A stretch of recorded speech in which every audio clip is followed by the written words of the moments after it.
The girl sent into the lion's den. She was just 13. The ink on the marriage treaty was still fresh when they put her on the ship. As the waves crashed around her and the shores of France faded from view, Isabella, daughter of King Philip IV, sailed toward a kingdom she had never seen, a husband she had never met, and a future no one prepared her for. She wasn't being married. She was being deployed, like a living pawn in a dangerous game between two empires. England in 1308 was no fairy tale. It was a fractured kingdom ruled by a king more interested in one man than in his wife or crown. And yet, it was to this broken court that Isabella was sent, as peace offering, royal bride, and sacrificial lamb. But what no one expected, what they couldn't predict, was that the girl they dismissed as decoration would become one of the most feared and formidable political minds of medieval Europe. Before we go any further, comment where in the world you are watching from and make sure to subscribe, because tomorrow's story is one you don't want to miss. When Isabella stepped onto English soil, the reception was cold, both literally and figuratively. The skies were grey. The palace was colder than the wind off the channel.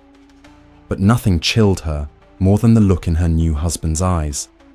Not because he hated her. That would have been simpler. No, he didn't see her at all. At her wedding to Edward II, the King of England barely glanced her way. As the bishops chanted Latin prayers and the guests clapped politely, Edward's gaze was fixed, obsessively, unmistakably, on someone else. Piers Gaveston.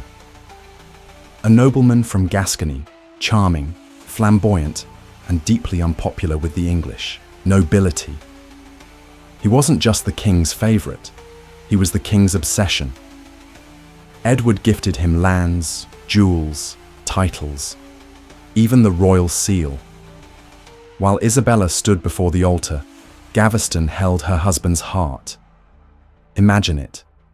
You are 13. You've just crossed an entire continent to marry a king, only to find out you are the third wheel at your own coronation. But Isabella didn't cry. She didn't scream. She didn't complain to her powerful father in Paris. She watched. She learned. She waited. This wasn't the story of a damsel in distress. This was the origin of a queen who would one day unseat a king. She learned the language. She studied the noble families. She saw how loyalty could be bought and how quickly it turned. Every whisper in the hallway, every sidelong glance from a servant, Isabella absorbed it all like a sponge. She began building a map, not of territory, but of power.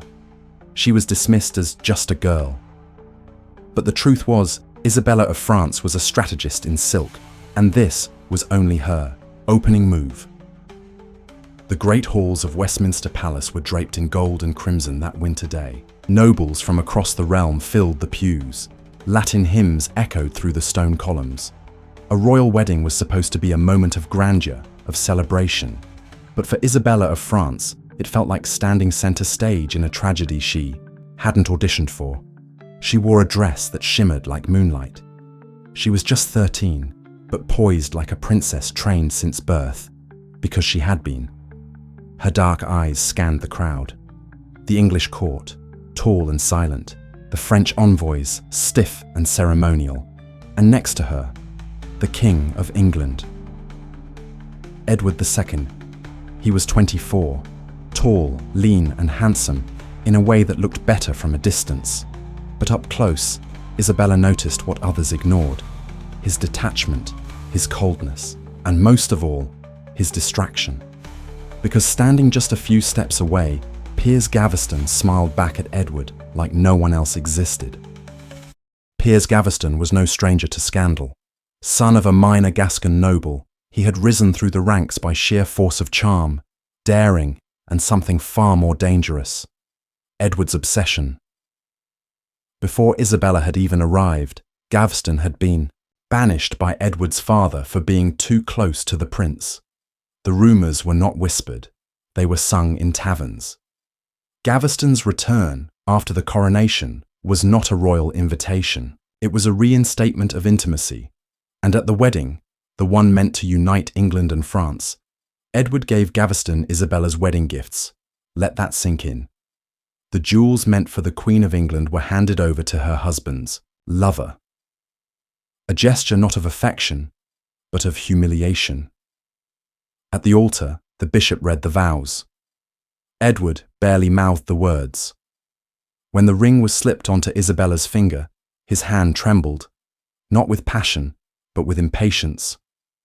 His eyes drifted to Gaveston. Again. In the crowd, the nobles shifted uncomfortably. Some sneered, some pitied her. Others, worse, ignored her entirely, because everyone in that room already knew what Isabella was just beginning to suspect. She wasn't marrying into power. She was marrying into exclusion. That night, as tradition dictated, the couple was to consummate the marriage. Servants laid flower petals on the bed, perfumed the sheets, and withdrew with nervous bows. Isabella sat in silence, waiting. But Edward never came. Later, when she stepped into the corridor, still dressed in her wedding gown, she heard laughter coming from another chamber. Male laughter. When she pressed her ear against the heavy oak door, she heard Gaveston's voice, and Edward's. They were singing. It's hard to overstate the danger of this dynamic, not because of Edward's sexuality, but because of his political blindness. In 14th century England, a king could not afford favourites, especially not ones who flaunted their power, insulted the barons, and replaced a queen in all but name. Gaveston didn't just have the king's heart, he had his ear, his authority, and worst of all, his arrogance. He mocked the nobles in public, giving them nicknames like the Whoreson and the Black Dog. He strutted around court, wearing royal jewels, Isabella's jewels, with a smirk. That dared anyone to stop him. And Edward, he encouraged it. He placed Gaveston in the highest positions, Lord High Chamberlain, Earl of Cornwall, titles traditionally reserved for royal blood. He gave him castles, incomes, and command over military garrisons. Meanwhile, Isabella sat alone in court, watching as her husband played court jester to a man the entire nobility despised. But don't mistake her silence for weakness. Isabella wasn't just grieving the loss of a husband she never truly had. She was taking notes. She began to understand the fault lines of English politics. The barons were furious, the clergy wary. Even Edward's cousins whispered behind closed doors, and in those whispers, Isabella found opportunity. If Gaveston was Edward's greatest love, he was also his greatest liability. And when tensions exploded in 1312, Isabella was ready. The nobles finally snapped. Led by the Earl of Lancaster, they cornered Gaveston at Scarborough Castle. After a sham trial, he was executed, not just as a political rebel, but as an insult that had gone too far. Edward's grief was bottomless. He wore black for months. He refused to eat. He spoke of Gaveston like a martyr. And in that vacuum of heartbreak, Isabella stepped forward, not as a wife seeking affection, but as a queen with a sharpened mind. She comforted Edward in public. She smiled before the court. She played the part of the grieving consort, while quietly filling the power void Gaveston had left behind. She attended council meetings. She began corresponding with nobles. She had earned their sympathy, and now she would earn their trust. The girl who had once stood humiliated at the altar was gone. In her place was a woman who understood that in royal courts, power wasn't always won with affection. Sometimes it was won through patience. Edward had made one fatal mistake. He ignored his queen. He wouldn't make that mistake again, but by the time he realized her strength, it would already be too late. The court was buzzing, but not with gossip of alliances or land deals. The subject on everyone's lips was Isabella, and not in a flattering way. Whispers called her a witch. Murmurs said she performed pagan rituals at midnight.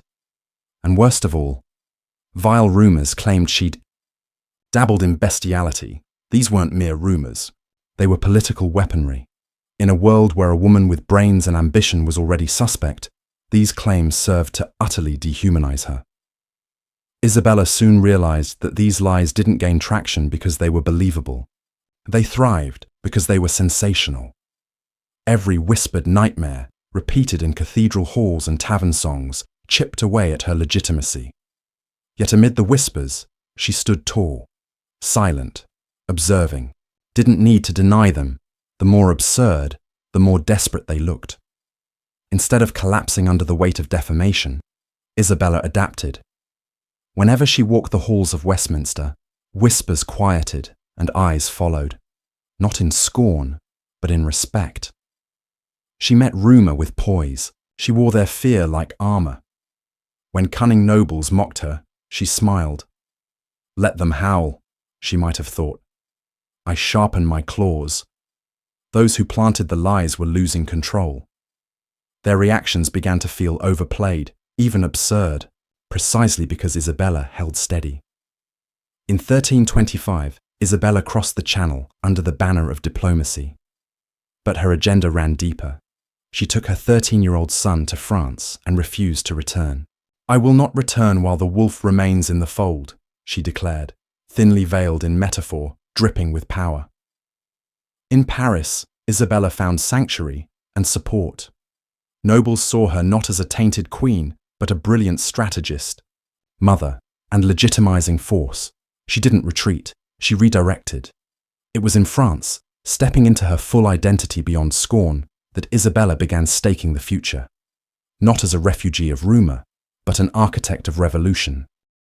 By late 1325, Isabella was no longer just on the move, she was in command. With Roger Mortimer at her side and her son as her emblem, she assembled a modest army and sailed the Channel. Landing at Suffolk, she advanced not with banners raised, but with purpose. Nobles switched sides. Townships turned. Instead of fighting her, England opened for her. When Henry of Lancaster kneeled before her, not the absent Edward II, the message echoed in every heart. The monarchy had shifted. Edward. Tees court crumbled fast. Despenser fled. Edward retreated. Isabella, in contrast, reclaimed not just the throne, but justice. Hugh Despenser was publicly executed. Brutal. Yes. But this wasn't revenge, it was response, a spectacle of retribution so powerful the whispers vanished in its wake.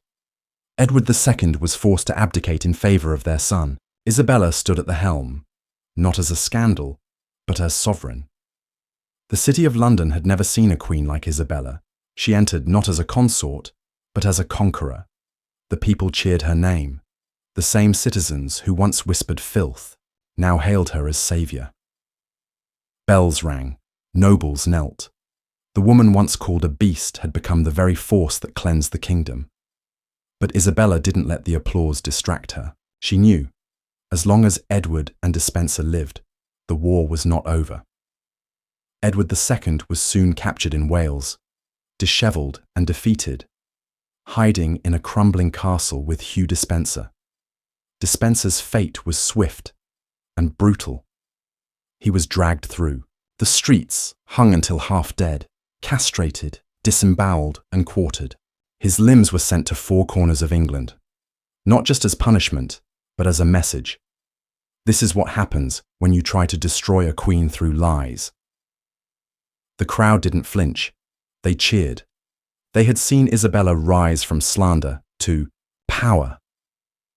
And now, they saw vengeance served cold. Edward's end was more complicated. Isabella could not publicly kill a king. Regicide, even for a tyrant, was still blasphemy.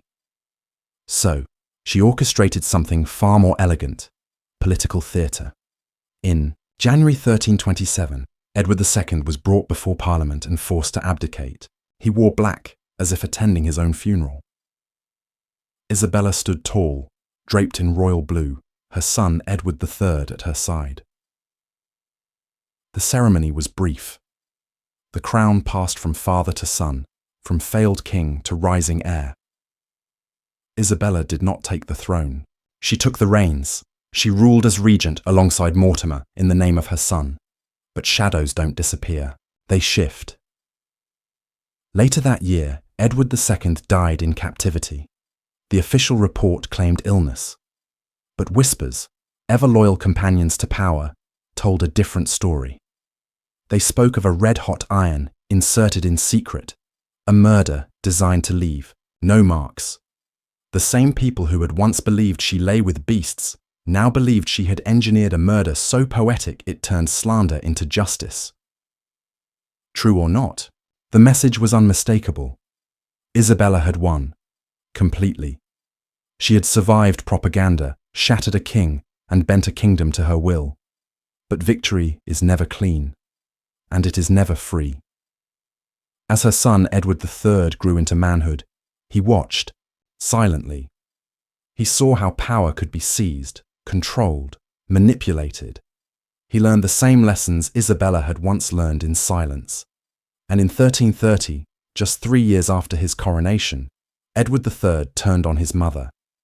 In a nighttime coup, he captured Roger Mortimer, executed him for treason, and placed Isabella under house arrest. Her reign was over. Yet Isabella's ending was not that of a monster, nor a martyr. She spent her final years in quiet comfort, living in a countryside castle, painting, writing, and occasionally receiving guests. No execution, no disgrace. Because, despite everything, her son still loved her. Or perhaps he simply respected what she represented. A woman who refused to die quietly, a queen who rewrote her fate, a mother who raised a king. History calls her many things: the she-wolf of France, a vengeful consort, a manipulative rebel. But labels are often the tools of the powerful, and Isabella made sure she defined her own name. She turned rumors into weapons. She turned humiliation into fuel. And in the end, she proved one truth that still echoes through time. Call a woman a monster long enough, and she might just become the one you fear. If this story stunned you, don't scroll just yet. Hit that like button to show the algorithm you're into real, raw history. Drop a comment. Do you think Isabella was a villain, or just a woman who refused to play by men's rules? And subscribe, because tomorrow we dive into part 2, when her own son turns on her and the she-wolf faces her final reckoning. Want more untold stories about political warfare, royal betrayals, and powerful women who broke every rule? We've got you. Next up, the fall of the she-wolf. When power isn't enough to save you, tap the bell, because trust me, you don't want to miss it.